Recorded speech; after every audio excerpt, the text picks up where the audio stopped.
If you don't learn the lesson will keep repeating. My friends, we have a very special episode today for the Bring the Mothers Home podcast. And I'll tell you, when I saw this quote, obviously scrolling on my Facebook feed at some point in the past couple months, it hit me. It hit me so hard because I realized, oh my goodness, I have been cycling for so long that I've been living a Groundhog's Day every day, waking up the same thing, having the big dreams when you go to bed the night before, and then waking up in the morning and everything repeating itself. And you assume things are going to be different in the next day. You assume that you're going to act different. You're going to truly have changed. You're going to make different choices the next day. But every day repeats the same as before. And you just get stuck in the cycle because you didn't learn the lesson. So, my friends, welcome to the Bring the Mothers Home podcast. I'm your host, Joy Anderson. And what I'd like to do is tell you again a little bit about this podcast. So, again, if you are a purpose driven female entrepreneur who is passionate about building your own business and fulfilling your own mission without sacrificing your family, then we invite you to join the Bring the Mothers Home movement, where we'll help you gain clarity, confidence, and courage to rise to your full potential and become who you were made to be. So, in this episode of the Bring the Mothers podcast, today I'm going to be discussing how that journey that we took up to the mountains, lakes, and evergreens, I didn't learn the lesson. And so, because I didn't learn the lesson, I continued to cycle, I continued to repeat the same difficulties. I still had the root problem. I was addressing all the symptoms, but never the root. So, let's discuss it. So if you remember in the first couple episodes of this podcast, we talked about this journey up to the mountains, lakes, and evergreens. But let's bring us back there. Quickly do a little recap of that experience.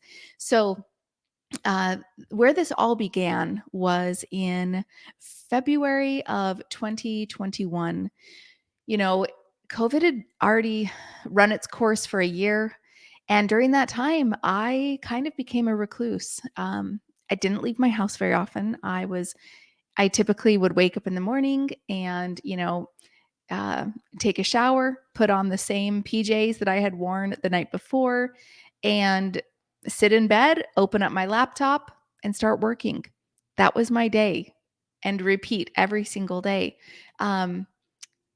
I didn't spend much time with my kids. I was busy working on my business, preschool system at the time. I've helped women start preschools for 15 years.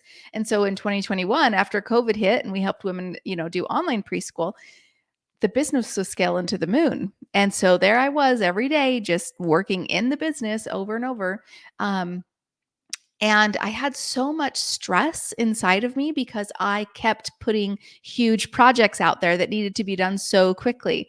And I wasn't offloading much to my team. I was keeping everything internal. I was, absolutely being the bottleneck in my business, but also, therefore, I was the solution as well. And so, if I wanted different results, I had to keep doing those things. Maybe you've been in that same situation where you find yourself having big projects, big visions, big dreams, big goals, but even though you have a team, you're not outsourcing your tasks to them as best as you could. Well, that was me. And I just remember, putting out these giant goals out there. In fact, right before February 2021, I had put out the giant goal of creating a podcast, the Preschool All Stars podcast. That was my very first podcast. And I said, I'm just going to go huge, like go big or go home. That was my motto for years. And, spent only a couple months to prepare it with a podcast team and, getting all of my experts on that I could and really just like knocking it out of the water so that when we did launch, I wanted to hit that top 10.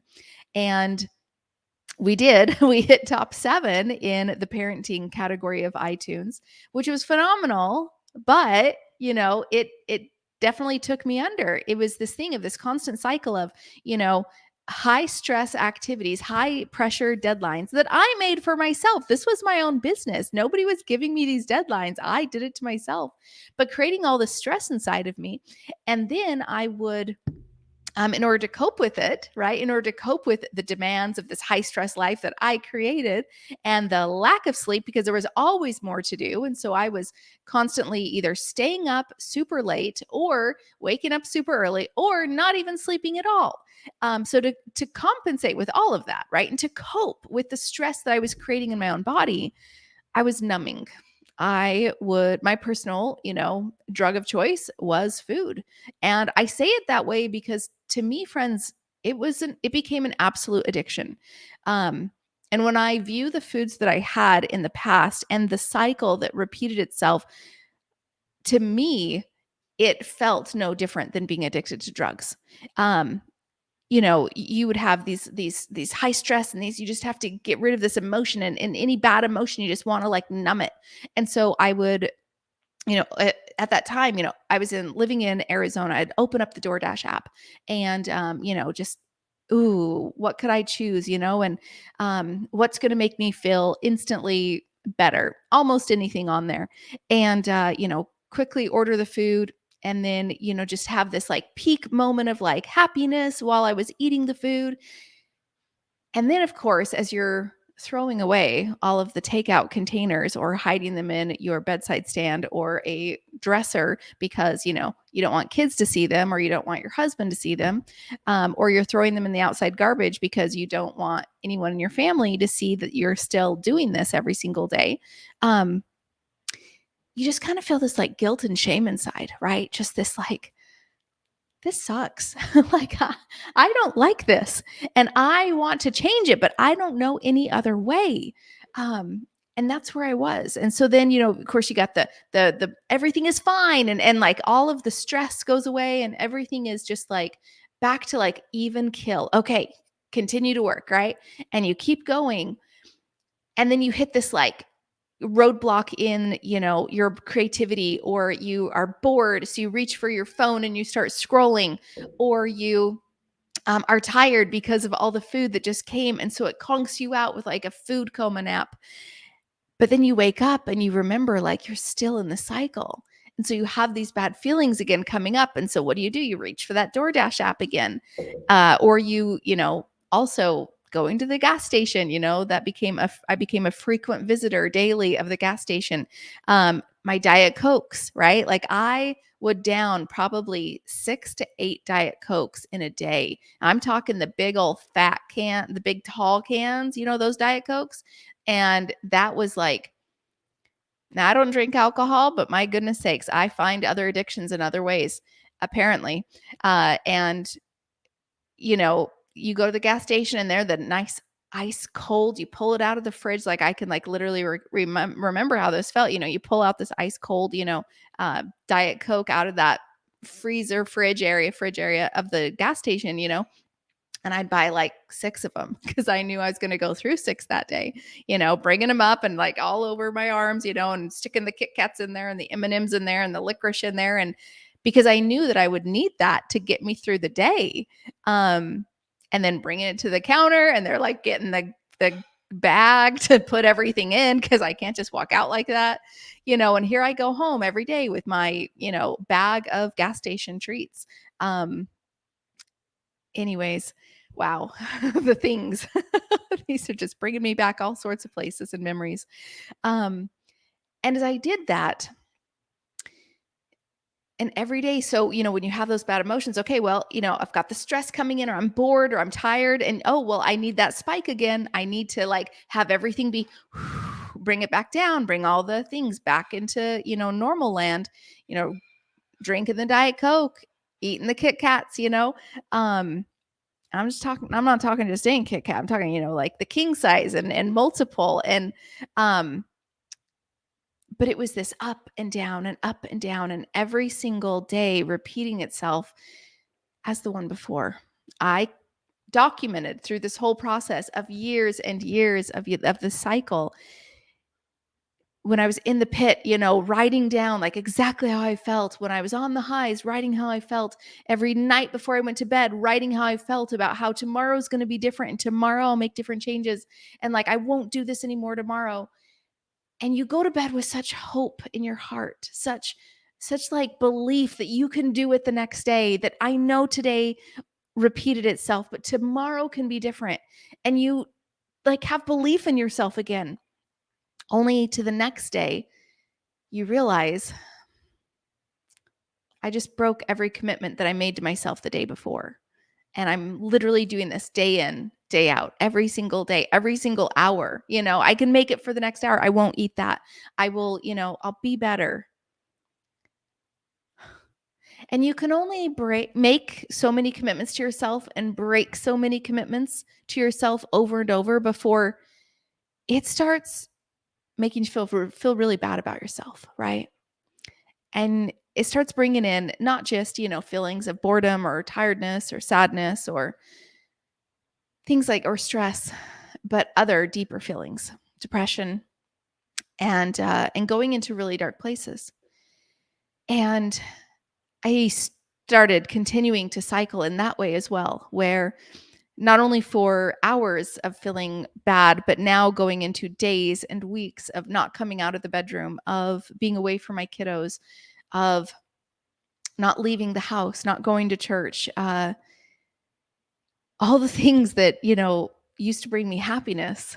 There was just no happiness to be felt because inside I had broken so many commitments to myself that I no longer loved myself. So this was the state of February 2021, where, I was, as a business owner, creating the stress in my life. I was creating these projects. I was scaling to the moon, but it was me who was also creating all the stress. And if I was the problem, then I was also the solution. But see, all of these symptoms of the stress, the symptoms of unhealthy coping strategies were things like using Diet Coke and DoorDash to numb, and gas station treats to numb all of the bad feelings in my life. They were unhealthy coping strategies. But I didn't know that. Like, I kind of knew that, but like I didn't think that that was ever the solution. My solution in my head was always, well, if I, don't like the other effects of this, which might be excessive weight gain, things like that, then I just need to deal with that. If I'm not happy with that, well, then I'm going to go find some diet, some mentors, some food program, some exercise program, and just go handle the symptom, right? If you ever think about like at the whatever they call the circus or the fair, and you go there and there's this game called whack-a-mole. And in the whack-a-mole game, you've got, your little mallet thing, and you're supposed to whack these moles as they pop out of the holes. But there's like probably 20 holes. And here's one over here that pops up, and a different one over there pops up, and you're whack, whack, whack, whack, whacking, right? Those are the symptoms of the actual root problem. Those are the effects of the actual root problem. And so when I'm just noticing all these ill effects that I'm not liking, right? I go on this journey to go change. Whack, whack, whack. Okay, I'm gonna go join that diet, do this because I found success in the past, right? And you start running toward that goal, only to realize you didn't identify, number one, identify the root problem of the actual reason why you are using unhealthy coping strategies in the first place. You did not identify the problem. You're just whacking the symptoms. So no wonder when you run out there and you try to become this new person you've never been before, not eating the foods that you've ate every day for years, but you're going to not do it every day for the next year. That's difficult, right?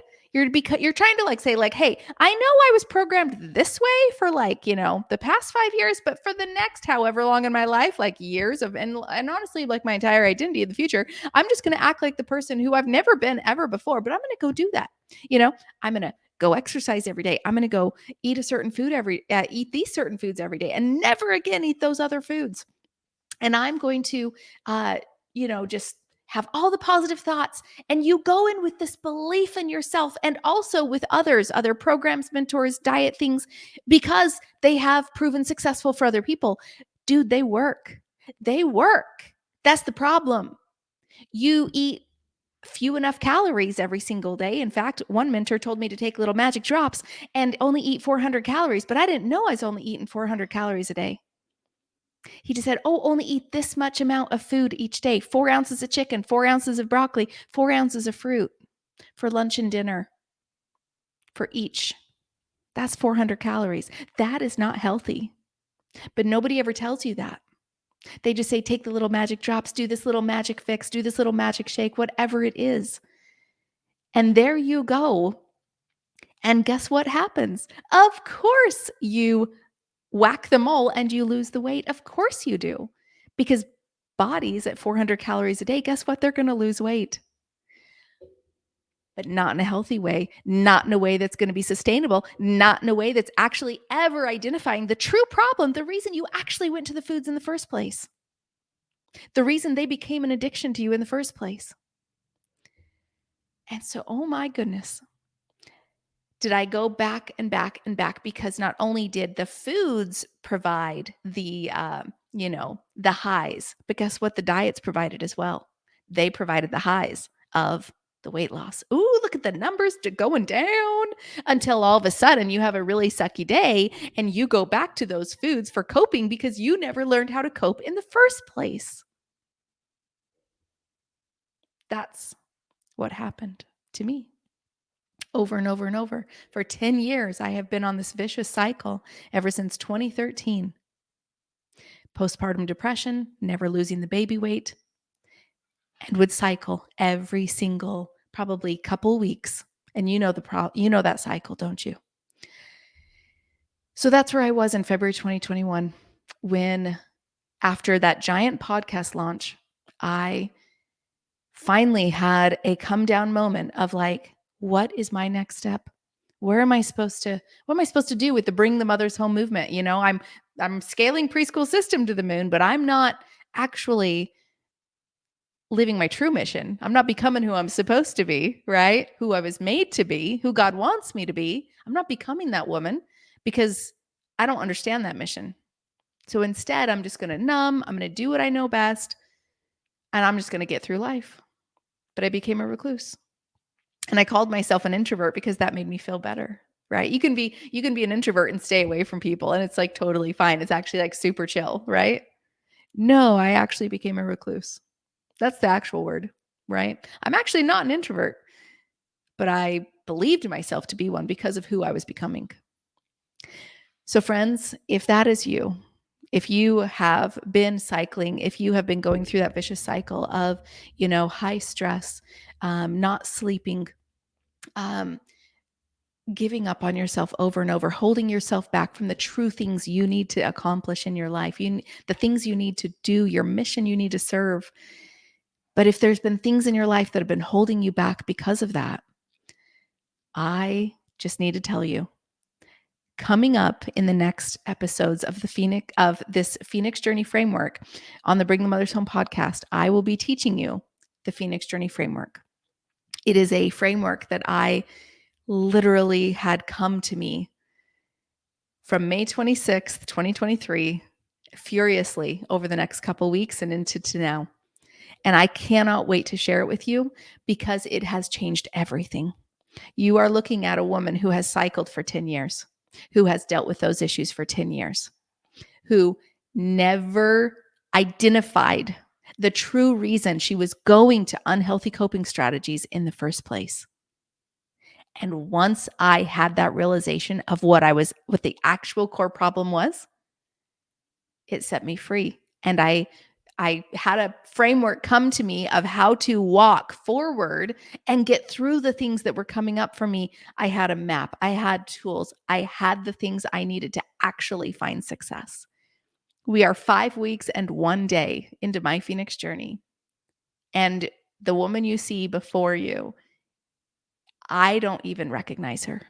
She is doing things I have never done before. And I cannot wait to share this with you because the transformation that I've had is the same transformation that other women are having that I just taught the Phoenix Journey Framework to in an in-person retreat in 3 days in Phoenix a couple weeks ago. And their lives are already transforming as well.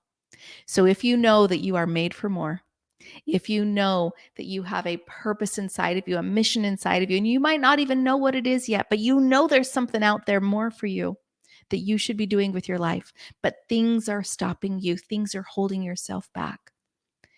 If that is you, you are in the right place, because the journey I'm about to take you on is one that will change your life and also save your life. Friends, this has been another episode with the Bring the Mothers Home podcast. And if you loved it, if you felt inspired to finally have the hope to do things differently in your life, a way that will absolutely transform you, if this has blessed you, would you please do 4 things to me? Number 1, could you please subscribe to this podcast? Just go ahead in your Apple Podcasts, and at the very top of the podcast app, you're going to go ahead and let me find it really quick. Okay. So when you find, there we go. Okay. So you're going to go into your podcast, your Apple Podcast app, and you're going to search for Bring the Mothers Home. Okay. So right now it's only on Apple, but it will come soon to every other platform. All right. We're bringing it out to all the places. I think it's also on Spotify now. So here we go. Let me see if I'm showing the camera this. This is the podcast right here. Bring the Mothers Home. Do you see it right there? Bring the Mothers Home. That one right there. Okay. Go ahead and click on that one. It's pink. And then once you're here, 4 things. Number 1, subscribe. So go ahead and click this plus follow button up here. There you go. If you see a little check mark, you did it. Then come down to the bottom of the podcast. And if you have loved this episode, go ahead and trying to show you. There we go. Go ahead to the bottom. And if I've earned your 5 stars, go ahead and rate this podcast with 5 stars. I hope I've earned your 5 stars. And then right below it, you see you can write a review. Go ahead and click on write a review. And I've already written one, but you can write your own review as well. And then finally, if you've loved this podcast, there are 3 other episodes so far. Go back and binge watch them, binge listen to them, because I tell you, this is going to change your life. It is changing mine, and it is changing women everywhere that I have taught it to. And I cannot wait to teach it to you too. So friends, until tomorrow, same time, same place. We'll see you soon.